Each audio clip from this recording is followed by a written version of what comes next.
ఊరికినే అభివృద్ధి చెందాడండి యోసేపు? బానిసగా వెళ్ళిన యోసేపు ఊరికినే అభివృద్ధి చెందాడా? కాదు కాదు సుమా. అభివృద్ధి చెందాలంటే నీకు నాకు ఉండాల్సిన లక్షణం ఏంటో తెలుసా? దేవునికి భయపడాలి.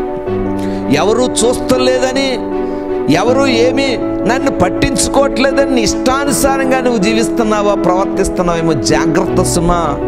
మనుషుడు ఏమి విత్తునో అదే పంట కోయును అని దేవుని వాక్యం సెలవిస్తాను.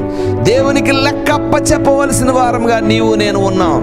కాబట్టి ఇదిగో యోసేపు అభివృద్ధి పొందాడంటే కారణము, పాపము చేసే అవకాశం వచ్చినప్పటికీ దేవునికి భయపడ్డాడు. మాటి మాటికి ప్రేరేపించిన మాట వినలేదు.